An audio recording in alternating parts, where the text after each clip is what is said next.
Speaking of US and China, US Secretary of State has once again reiterated the US administration's commitment at the fact that they're looking into a possible ban on TikTok in the context of national security threat from the China Communist Party. First up, let's play out that statement from Pompeo. With respect to TikTok, I want to put it in the broader context. We have been engaged in a constant evaluation about ensuring that we protect the privacy of American citizens and their information as it transits. So this doesn't relate to any one particular business or company, but rather to American national security. And we are striving to get that light. The comments that I made about a particular company earlier this week fall in the context of us evaluating the threat from the Chinese Communist Party.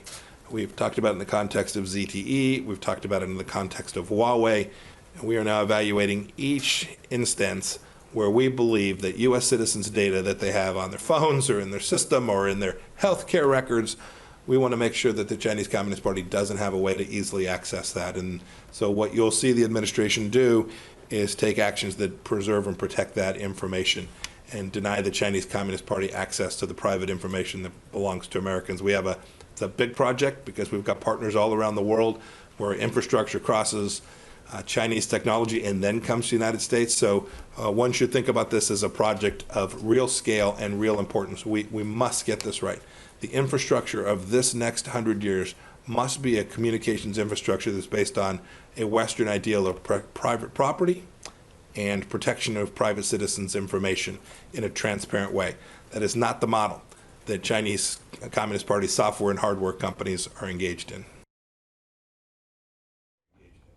So quite like India, US is reiterating that they're looking at a broader ban on Chinese apps in view of national security. Now, Washington has sought to take the psychological battle with China to the next level as well. Donald Trump administration imposed visa restrictions on Chinese officials deemed to be responsible for Beijing's policies controlling foreigners' access to Tibet. Secretary of State Mike Pompeo's decision came even as the FBI director declared that acts of espionage and theft by China's government pose the greatest long-term threat to the future of the US. And in the latest, China has announced tit-for-tat restrictions on US officials as well.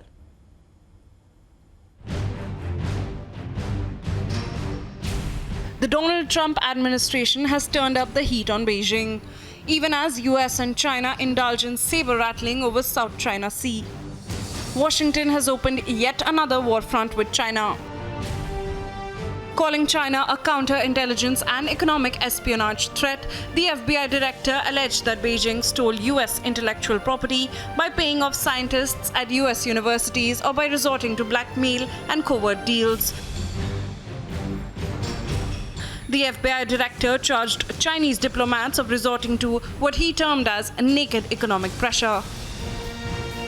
The next salvo at Beijing was fired by US Secretary of State Mike Pompeo, accusing China of systematically obstructing travel to Tibetan areas. Pompeo announced visa restrictions on Chinese government and Chinese Communist Party officials who are involved in the formulation or execution of policies related to access for foreigners to Tibetan areas. Calling Tibetan rights unalienable and fundamental, the Trump administration accused Beijing of human rights excesses in Tibet, besides attempts to deny them economic development and tampering with their cultural and linguistic identity. The Tibetan government in exile has welcomed the US action. China is finding itself increasingly isolated. Its aggressive and expansionist policies in its neighborhood has been criticized, questioned and countered. Bureau Report, Republic TV.